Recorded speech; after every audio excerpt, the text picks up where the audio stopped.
out here. But even in Sadbhavna, there is an RTI available that the collectors were given instructions to buy the skull caps.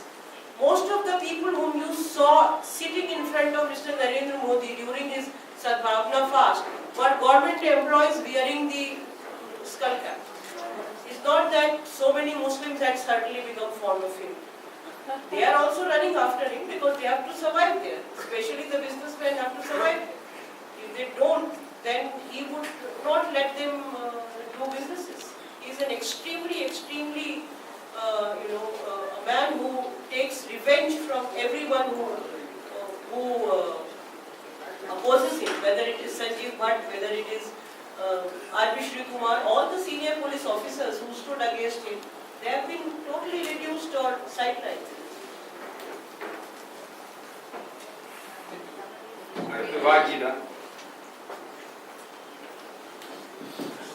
சுருக்கமா நரேந்திர மோடியினுடைய ஆட்சி ஆளுமை அவருடைய இந்துத்துவ பின்னணி இன்னைக்கு அதனுடைய அதிகாரமும் அதனுடைய வெளித்தளத்துக்கும் ஒரு புது இலக்கணத்தை அவங்க கொடுத்துருக்குறாங்க. ஒரு பக்கம் கார்பரேட் ஆட்சியோட கை கொண்டு இருக்கிறது, இன்னொரு பக்கம் சிவில் சமுதாயம் குடிமை சமுதாயத்திலும் மீடியா ஊடகங்கள் அறிவாளிகள் இவங்க மத்தியில தன்னுடைய செல்வாக்க செலுத்தி பணம் மூலமாகவோ இல்லை மிரட்டியோ அவங்கள தன்னை விமர்சனப்படுத்தாம இருக்கிறது. இது குஜராத் அளவுல மட்டும் இல்ல, தேசிய அளவுல இதை அவர் சாத்தியப்படுத்துறாருங்கிறத அவங்க சுட்டிக்காட்டினது பயமாகவும் இருக்கு. அதே நேரத்துல பாசிசத்தினுடைய வெற்றி என்பது ஒரு தனி ஒரு ஆளுமையினாலேயோ அல்லது அரசு அதிகாரத்தை கை கொண்டதுனாலயோ மட்டுமல்ல, அதுக்கு நாம எல்லாருமே எப்படி பொறுப்பாக முடியும், நம்முடைய மெத்தனத்தினால நம்முடைய கையூட்டு பண்பாட்டுக்கு நாம இசைவதனால எப்படி அதுக்கு ஒரு நம்மளால அதை முன்னுக்கு கொண்டு போக முடியுங்கிறதையும் அவங்க சொல்லாம சொன்னாங்க. குஜராத் அதுதான் அவ்வளவு பேர் பேச முடியாத இருக்கிறதுக்கும் அவ்வளவு பேர் விவாதம் செய்ய முடியாம இருக்கிறதுக்கும் ஒரு அரசு கெடுபிடிகள் காரணமாக இருந்தாலும் மக்களும் அதுக்கு ஒப்புதல் கொடுக்கக்கூடிய ஒரு மோசமான ஒரு கரப்ட் சூழலை அது வெறும் பண ரீதியான கரப்ஷன் மட்டுமல்ல, ஒரு மாரலி கரப்ட் அட்மாஸ்பியர் அவர் உருவாக்கி இருக்கிறத அவங்க சொன்ன போது உண்மையிலேயே அது ரொம்பவும் கலவரப்படுத்தக்கூடிய ஒரு தகவலா அது இருக்கிறத நம்ம பார்க்கிறோம். மற்றொரு விஷயம், படிப்படியா மோடி ஆட்சி ஜனநாயக நிறுவனங்களை சரிச்சுட்டு வர்றதை பத்தி சொன்னாங்க. குறிப்பா இந்த சட்டசபை கூடுதல் என்பது இல்லாம அதை ரொம்ப குறைந்த எண்ணிக்கையிலான நாட்கள்ல தான் சட்டசபை கூடுது. லெஜிஸ்லேட்டர்ஸ் வீட்டுக்கெல்லாம் போலீஸ்காரங்க போயிட்டு மிரட்டிட்டு வருது. அப்போ ஒரு ஜனநாயகத்துல மிக முக்கியமான அம்சமாக இருக்கக்கூடிய செப்பரேஷன் ஆஃப் பவர்ஸ், அதிகார பிரிவினைங்கிறத அவர் எப்படி ஒண்ணுமில்லாம செய்யறது. லோகாயுக்தா விஷயத்துலயும் நம்ம அதை பார்க்கணும், இந்த மாதிரியான அன்றாட விஷயங்களையும் அதை பார்க்கணும். It's a very dangerous thing for a democracy. Legislature, bureaucracy and administration இருக்கக்கூடிய அந்த உறவுங்கிறது இந்த மாதிரி சிதைக்கப்படுறதுங்கிறது அதையும் அவங்க சுட்டி காட்டினாங்க. மூணாவது அவங்க திரும்ப சொன்னது அவங்க பொய் சொல்றாரு அப்படின்னு சொல்லிட்டு, அந்த பொய் சொல்றதை நம்ம எப்படி பார்க்கறதுக்கு நம்ம யோசிக்கணும். ஏன்னா பொதுவாகவே பாசிஸ்டுகள் பொய்ல தான் உயிர் வாழ்றாங்க. ஒரு பொய்யை 20 தடவை சொல்லிட்டு அது உண்மையாயிடுது. குறிப்பாக இந்த நாட்டு சிறுபான்மையினர் இஸ்லாமியர்களை பற்றி இந்துத்துவவாதிகள் சொல்லிட்டு வரக்கூடிய அத்தனை விஷயங்களுமே ஒரு பொய்யை தொடர்ந்து சொல்றதுனால அது உண்மையாக்கப்பட்ட ஒரு விஷயம் தான். எனவே அந்த பொய் சொல்லுதனுடைய அரசியலை கொஞ்சம் நம்ம நிறையவே யோசிக்கலாம்னு நினைக்கிறேன். இதுல இன்னொரு விஷயம் கடைசியா அவங்களுடைய கருத்துங்கிற விஷயத்துல அவங்க சொன்னாங்க, மோடியினுடைய ஆட்சியை பார்க்கும்போது மற்ற மாநிலங்கள்ல இந்த மாதிரியான இவ்வளவு ஒரு கேவலமான இவ்வளவு ஒரு வன்மமான ஒரு இதை நம்ம பார்க்க முடியாதுன்னு. ஆனா இப்போ பேசும்போது சொன்னாங்க எல்லா மாநிலங்களிலும் சில விஷயங்கள் நம்ம பார்க்கிறோம். MOU போட்டுட்டு அதை உடனடியா செயல்படுத்தாம இருக்கிறதோ அல்லது ஏதாவது ஒரு விஷயத்துல வேற மாதிரி செயல்படுறதோ. ஆனா மோடியினுடைய இந்த செயல்பாடு ஒரு ப்ளூ பிரிண்ட் மாதிரி ஒண்ணு உருவாக்கி இருக்கிறாரு. எந்தெந்த மாநிலத்துல அந்த மாநில அரசானது ஜனநாயக நிறுவனங்களை சிதைக்கிறத பத்தி யோசிக்கிறதையோ சிதைக்கிறதுல அக்கறையா இருக்கும். ஏன்னா தமிழ்நாட்டுல கூட அப்படிப்பட்ட ஒரு அக்கறையுள்ள முதலமைச்சர் தான் நமக்கு இருக்கிறாங்க. நம்முடைய அன்றாட ஜனநாயக வாழ்க்கையை சிதைக்கக்கூடிய பல்வேறு செயல்பாடுகளை முன்னெடுக்கக்கூடிய ஒரு அரசு தான் இது. ஹால் மீட்டிங்க்கு பர்மிஷன் வாங்க வேண்டியதுல இருந்து தொடங்கி எங்க போராட்டம் எங்க இது நடத்தினாலும் உடனே அதை கைது செய்யறதோ அல்லது மிரட்டுறதோ, இந்த ஜனநாயக அழிவுங்கிறத எந்த மாநில அரசு போறதுனாலும் மோடி அதுக்கு ஒரு வழி போட்டு காட்டுகிறாரு எப்படி நீங்க செய்யலாம்னு சொல்லிட்டு. நம்முடைய நல்ல காலம் நமக்கு ரொம்ப வலுவான ஒரு ஜனநாயக மரபு இருக்கு, ஒரு சாதி எதிர்ப்பு மரபு இருக்கு, பார்ப்பனிய எதிர்ப்பு மரபு இருக்கு. அதனால நம்ம வேற மாதிரியான சிக்கக்கூடிய வாய்ப்புகள் இருக்கலாம். இருந்தாலுமே கூட தமிழ்நாட்டில் நம்ம அவ்வளவு மெத்தனமா இருக்க முடியுமான்னு எனக்கு தெரியல. இங்க அதெல்லாம் வரவே வராதுன்னு சொல்லிட்டு ஏன்னா இந்த ஜனநாயக மறுப்பாக இருக்கட்டும் அல்லது கார்பரேட் அவரோட சேர்த்து கொஞ்சம் குலாவதாக இருக்கட்டும் அல்லது அரசு ஊழியர்களை மிரட்டி வந்து அந்த ஆளுங்கட்சிக்கு சார்பாக அவங்க செயல்படுத்துறதாக இருக்கட்டும் அல்லது தொடர்ந்து நமது முதலமைச்சர் சொல்லக்கூடிய ஒரு வாசகம் நான் பாஜகவோட அலையன்ஸ் வச்சுக்கிறேனோ இல்லையோ mister Modi is a very good personal friend of mind. இதை நம்ம ரொம்ப சீரியஸான ஒரு விஷயமா எடுக்கணும்னு நான் நினைக்கிறேன். ஏன்னா மோடி ஒரு ஒரு ஆப்பர்ச்சுனிஸ்டிக்கா ஒரு கட்சியோட ஒரு அரசியல் அலையன்ஸ் வச்சுக்கிறது கூட நம்மளால ஏதோ ஒரு வகையில புரிஞ்சுக்க முடியுது. இவ்வளவு கேடுகட்ட மோசமான திரும்ப சப்னம் சொன்னாங்க வந்து ப்ரூட்டல் மேன் அப்படின்னாங்க. அப்படிப்பட்ட ஒரு மனிதரை நம்முடைய மாநில முதலமைச்சர் தன்னுடைய ஆப்த தோழனாக நினைப்பதை நாம எப்படி பார்க்கிறோம்? ஏன்னா நமக்கு வந்து இந்துத்துவம் கிடையாது குஜராத்ல நடந்து முடிஞ்சுட்டுதான் நம்ம நினைக்க முடியாது. So I think for us that is a thing. Very specific question to Shabnam Miss. Yeah, this is my question. These are my observations. Questions மட்டும் நான் இங்கிலீஷ்ல சொல்லிடுறேன். First question is one thing that concerns a lot of people like us who have worked post 2002 with victims in Gujarat is what is everyday life like for the Muslims of Gujarat? Because that is a matter of great concern. How do women continue to feel safe? The children go to school regularly? Because during before 2002 happened, we all found, later on we found out that many Urdu medium schools had been shut down, that many minority institutions were under siege. So does that situation continue? Has it improved? Has there been any possibility of people doing what the constitution of this country allows them to do as minority citizens? So there is that issue. And secondly, how do women and children live with the trauma of 2002? Because even in the recent Naroda Patia judgment, the judge had to actually tell the defense lawyer that if something like this had happened to you, you will also make such inconsistent statements. I don't take them as inconsistent statements, but as people suffering from trauma, unable to talk in a logical manner. So, what kind of things can those outside the state of Gujarat do in terms of, maybe not go to Gujarat because we won't speak the language, we won't know any of that, but I think in terms of also criticizing Modi, it would be important for us to have information about what is the daily life of Muslims, Adivasis, all those that are targeted by the Modi government. How is life for them? And what about the future prospects of young Muslims, girls and boys who finish school, college? What kind of a future is there for them? Have many Muslims left the state and not come back? We have figures for things like that, because we also hear many of them left and never came back. And one of the groups that was targeted was migrant Muslim labor in Ahmedabad. So, do migrant Muslim labor continue to come to Ahmedabad?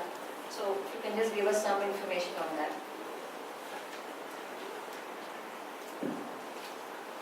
And I don't think I would have answers to everything, but I would try.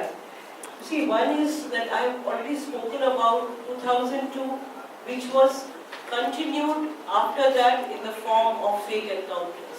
And along with that, there are there were Ahmedabad blasts, there were all kinds of things happening.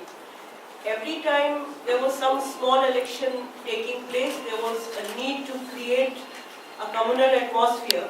For example, in 2008 or 9, I'm forgetting, in Baroda, there was this case which was called rocket launcher case. In that, 6 young men were picked up and they disappeared for 5 years, then 5 days, sorry. Then they were produced in front of the magistrate and the whole media flashed that they had a rocket launcher and they were going to bomb the Hindu festivities which were taking place. And it took us 3 years to fight that case. They were taken to a farmhouse and tortured and all that, the regular thing. Every time there was a bomb blast, there would be 500 people picked up. Every time there is a fake encounter. So all this, the fact that all these things have kept happening from 2002 till today, and along with that, Mr. Modi and the whole RSS has been shouting and claiming that there have been no riots in Gujarat after 2002. On one hand, we have all these incidents which are taking place. Small blast here and there, done most probably by the Abhinav Bharats and the Sun Terror Network, but blamed on the Muslims. Then the fake encounters taking place. Along with this, you have the internally displaced who have not been able to go back. And with this, you have constant communalized propaganda against the minorities. Plus, in 2006, I am coming to the no rights Gujarat. 2006, there were Baroda Dargah riots, which are known as Baroda Dargah riots. In 2006 and 8, there were Kosamba riots. In 2007, there were riots in Surat.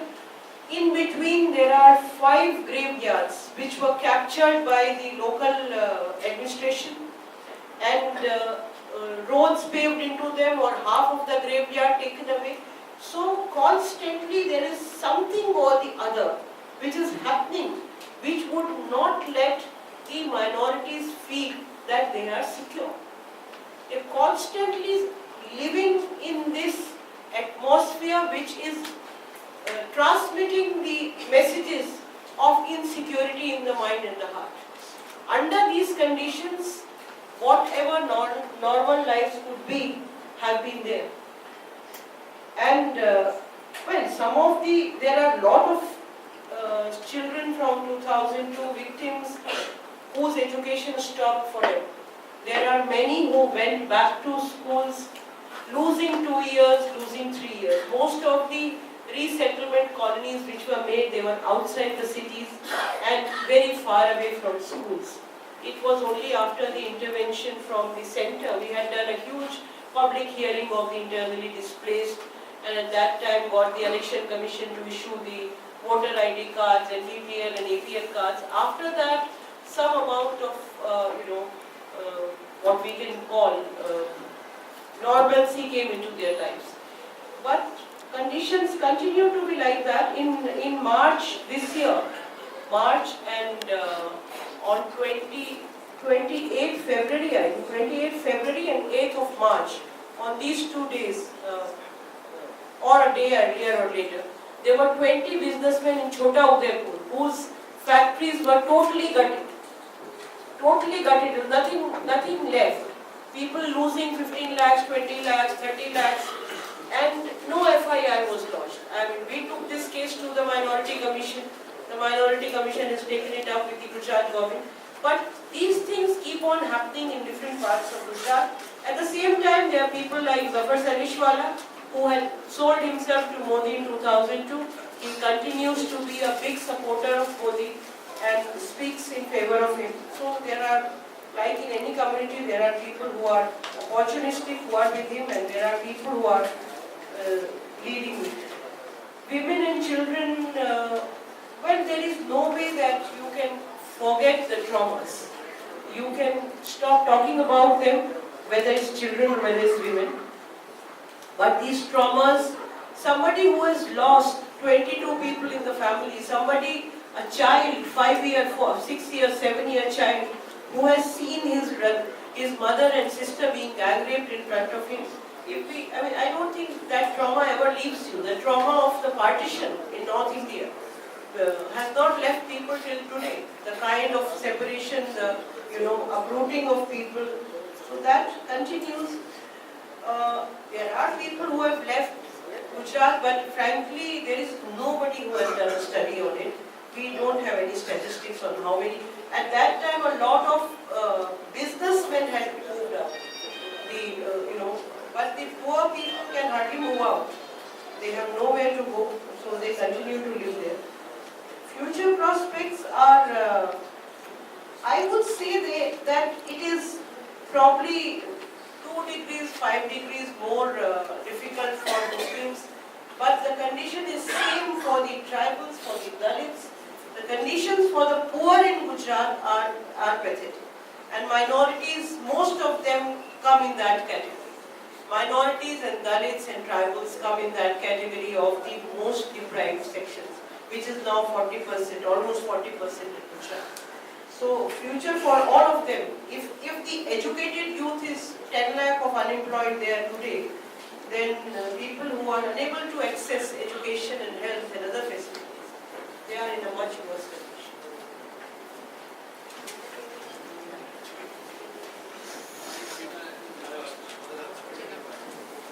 Actually, we have received a flood of questions, but we do not have much time for that, since we have to vacate this hall, I think by 1:30, and before that, we should also see the presentation in the screen over there. So just few questions. The first question is from Mr. Sola Nagarajan. His question is that, in your speech, madam, you mentioned that America wants Narendra Modi to become the next Prime Minister of India. If that is true, then why he is being denied a visa to visit US? What is the politics behind this? You see, American visa policy is, there is in the State Department, there is a section which is called, which looks after religious freedom, whether religious freedom is given in the country or not. And it's a very strong section. If that section recommends that Mr. Modi cannot be given a visa because he has not done enough for the rehabilitation of the 2002 victims, or that he killed so many people, then visa will not be given to him. But America does not. When I say that America wants Modi, I am not saying that Obama wants Modi. I don't know if Obama wants him or not. But like as in India, the IB or the other agencies are no longer doing what the states want them to do. America has very strong agencies which are not under the control of the state. It is the same thing in Pakistan. ISI is not under the control of the elected government. And unfortunately, we are also moving in that direction. We have seen the history of America coming close to any country. There is, I think, a proverb, whomever America kisses is doomed to die one day. And that is what is happening. America has come too close to India. They have their market interest in India, and they will not find anyone else who would, somebody who can in one night just give away the whole land for the veterinary university to Tatas without following any rules. I briefly spoken about the Lokayuk. In Lokayuk, the advocate Venugopal, there is an order which says that Venugopal has to be given a consultancy according to his demand. This is a Gujarat government order. There is another order which says that there is a meeting at Venugopal's house after 2 days, and before that a check of 25 lakh has to reach his house. And there is a copy of that check. I have got all these papers in Delhi. All these papers are with us. We have a lot more which we would be coming out with. But this kind of man who can do this, flouting all rules, and none of the government orders are copied to the governor, which is mandatory.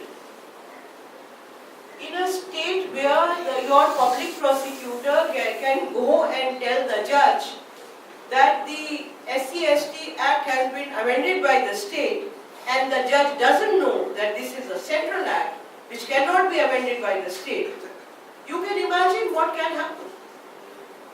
They care a damn about Supreme Court. We will do what we like. Supreme Court can do what they like whenever they come to us. So it's a very, very different. And US and the CIA would be very happy to have a man like that. Snatch the land from the farmers, give it to multinational companies, which no other state will do. Other states are also doing this, but they take much longer because still they do care about the rules and regulations. Modi doesn't. The next question is from Mr. Vinod. He says that I am working in a software project with Gujarati people. When we discuss with Modi, they are all speaking very high of him. They are very proud of him, and they are shockingly justifying the atrocities against Muslims. And they say that it was a retaliation. My Gujarati friends are from good family background. What changed them? Is Gujarat going the same way as Hitler's Germany? This is his question. I think think the answer is within the question. Yes. Yes, it is the same thing. The only difference is Jews and Muslims. And it is the same mindset. These are upwardly mobile, middle class, upper caste, most of them Gujaratis. And as I said, that in Gujarat for the last 30 years, very systematically, irrationality has been propagated. There are, new age gurus after there is Asharam Bapu and there is some other Bapu and there is Ravi Shankar and all those constantly teaching you to just follow instructions. And the minds are closed, absolutely closed minds. You can't do it. These facts will not have any effect in Gujarat, I can promise you that. They would say, so what? If Modi gave 9,000 crores to Tata's for a 2,000 project, so what? At least Tata came to Gujarat, that is, we are proud of that. They don't see any logic. So, it's a very systematic thing. Gujarat has been made into a laboratory of how to, make irrationality the common sense for the people. And unfortunately, that is what has happened. The next question posed is that we came to know, we know that we are well aware that Gujarat government is lacking in various departments, in various sectors under Modi. But in spite of that, Modi has scored a hat-trick victory. How was it possible?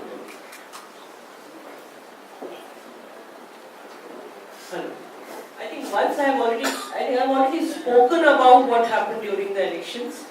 And this hat-trick victory is not 6 crore Gujaratis. This is, if you look at what he got and what the opposition got, if you also add the votes of the Keshubhai Patel, which is another 25 lakhs. So the vote polled against him is more than the vote polled for him. But the fact remains that Gujarat is highly polarized, and at the last moment, the votes can swing back to Modi because there would be, and there was in fact at the last moment always the communal card is used. If Gujarat comes, then the Muslims would become the kings again. So something like that would be, you will find thousands of SMSs going all over, and you will say, oh, these bloody Muslims, we will show them, we will vote for Modi. Gujarat is highly polarized, and Modi can again be, if Gujarat had to choose the Prime Minister, he would have become the Prime Minister. Unfortunately for Modi, India is not Gujarat. The last question and then a suggestion. The questioner says that Mr. Modi is being projected as the prospective PM of India. His leadership is a challenge to secularism, the principles of tolerance and even unity and integrity of India. Therefore, he asks, can you please suggest a strategy for creation of common forum or platform including all parties opposed to the ideology of Hindutva in blocking and preventing him from attaining his ambition of becoming the PM.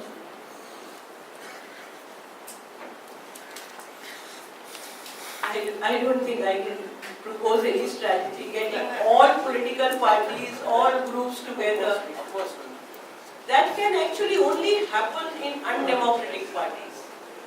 You have one RSS because you are not allowed to question.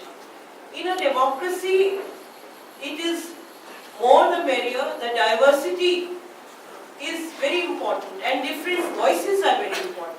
I think what needs to be done, that this message and the reality of Gujarat and Mr. Modi needs to be taken to different groups, different political parties across India, across the states. And that resistance needs to be built. The people must understand that what the corporate media pumped in with a lot of money, with crores and crores of rupees and dollars, what they are propagating is not true. If we can take through different forums, if we can take this to the people, I think India can resist, and India has always resisted. The poor people of this country have always shown that they are wiser than the so-called Modi supporters. They showed it after emergency, they've shown it many, many times. And I think despite whatever infiltration of the right wing, the people of India would rise above this hatred. Because as someone said, Modi can never wash off the blood of his hands. He can keep on lying that the Supreme Court has given a clean chit, which is again a wrong statement. But there is no way that people of India are ever going to believe that he is not involved in 2002. And ordinary people of India do not want leaders who are cruel, who are involved in killing people, who spread hatred. So I am very sure that he is definitely not the future Prime Minister. This is not a question. This is a request from Mr. Ghulam Mohammed, who is the editor of a Tamil monthly called Vaigi Velicham.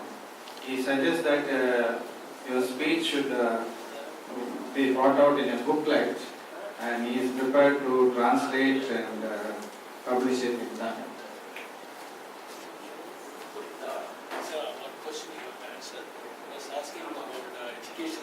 Yes, one more What are question. all the syllabus that is developed? Well, sure. I would only say that we are working on data which is about 125 pages, and it is almost completed. The only thing which is missing are some of the sources, because when we print data, we must have the source with it. It should be ready in a week's time, and we would circulate it to everyone who wants. You are of course most welcome to publish, and thank you so much for doing it. There was a question about education, the content. See, the content, one is that once the state moves out from its basic responsibility, and education has been one such area where the state moved out very systematically, giving an open field to the private sector to enter the education.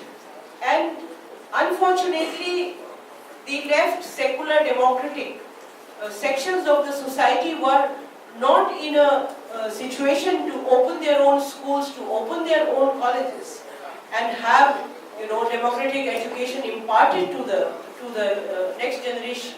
The people who have opened these schools are mainly either the religious groups.